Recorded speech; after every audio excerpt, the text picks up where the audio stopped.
Well, a very good morning to you from Latin America. And this is iFaith number 111 from Nehemiah.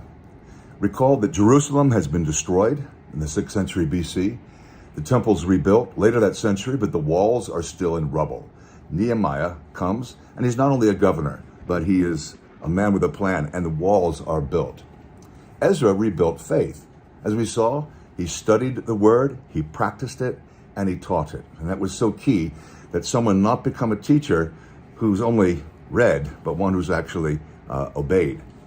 The big issue, which we saw in the previous talk, was intermarriage. The Torah has many rules for the good of the Jews, but intermarriage, not that is buying into the values of the Canaanites through these kinds of alliances, was especially important.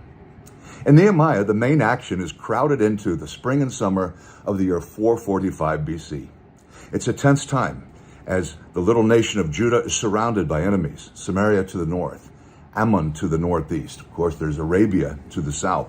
It's virtually encircled, and as one commentator puts it, the war of nerves had begun.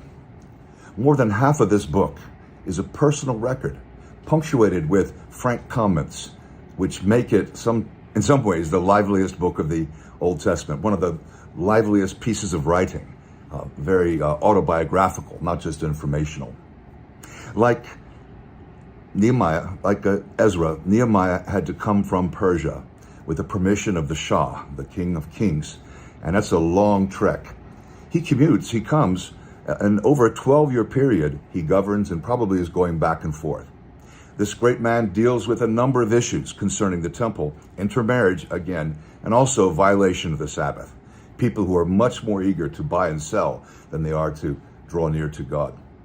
What we focus on today is how Nehemiah stayed on track. What was it about him that enabled him to succeed, to govern wisely, to complete the wall, to stay close to God? And there are two keys I will focus on, and they're interrelated. And there's certainly many more things he did that were very important, like planning and getting good advice. Well, the first is prayer. And we see in Nehemiah, if I've counted correctly, 7 prayers. There's a longish one in chapter 1, and also again in near the end of the book in chapter 9. We won't be reading those, but I'll read the short prayers to you, which come in between. The short prayers are usually a verse or so. In chapter 2, the king said to me, "What is it you want?" And then I prayed to the God of heaven, and I answered the king. That was a prayer he made after he realized he wanted to go back to Jerusalem, and he would need help from the Persian king. And yet he didn't want to disturb him or elicit a negative feeling. In chapter 4, he's back now, and there's opposition. Just as in the book of Ezra, the enemies of God want to slow down God's people or deflect them from their mission. And he prays, "Hear us, O our God, for we are despised. Turn their insults back on their own heads, for they have thrown insults in the face of the builders." It's not just his honor he's concerned with, or that of the builders. And he does care about the people. It's God's honor. It reminds me of David when he is speaking of Goliath, who's insulted the living God. Chapter 5, "Remember me with favor, my God, for all I have done for these people." Remember me with favor, my God, for all I have done for these people. It's a short prayer. Do you ever do short prayers like that in the day? Or are they always longish, 5 minutes at a time, or 1 or 10? Nehemiah has managed the mini prayer. That's really more like the micro prayer. In chapter 6, they're still trying to frighten him. And it says the enemies think that their hands will grow too weak for the work. So they'll just run out of steam. But I prayed, "Now strengthen my hands." That's his prayer. Now strengthen my hands. A few verses later, and he mentions the name of several of his enemies. A false prophetess, her name was Noadiah, and of course, Tobiah and Sanballat, characters known from history. "Remember Tobiah and Sanballat, my God, because of what they have done. Remember also the prophet Noadiah and how she and the rest of the prophets have been trying to intimidate me." And I've seen this in my lifetime. I've seen people doing great works for God, and then others want to either join them to pollute the effort and drag them down, or they want to distract them, or they say nasty things about them. And anyway, those are examples of those micro prayers. It may be a good example of what Paul the Apostle meant when he said, pray continually. Or if you remember Brother Lawrence, and there's a podcast at my site if you're interested in that. He was a cook a few hundred years ago who was very spiritual, and every spare moment in the kitchen he would be praying, just living, basking in the presence of God. So Nehemiah's prayers, and that prayer 7 is really majestic. You should look at it when you've got more time. Secondly, how did he stay on track? He refused to be dragged down by the critics. He refused to be dragged down by the critics.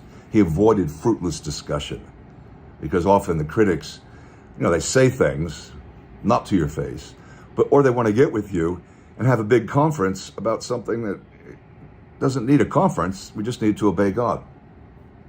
When word came to Sanballat, Tobiah, Geshem the Arab, and the rest of our enemies, how I had rebuilt the wall, and not a gap was left in it, though up to that time I had not set the doors and the gates, Sanballat and Geshem sent me this message: come, let us meet together in one of the villages on the plain of Ono. Now this is getting near the end of Nehemiah's project. The wall's complete, just not the gates. Of course, that's significant because there are 10 or 12 ways that anyone could just walk in, and that needs to be done. But they are quite close. And these men, all known from history, the real people, they were scheming to harm him. And they say, let's have a conference. Ono, by the way, is midway between Samaria and Jerusalem. But it would have required him to leave his work. And he's not willing to do that. I am carrying on a great project and cannot go down. He sends that reply with the messengers. Why should the work stop while I leave it and go down to you? That's a great response.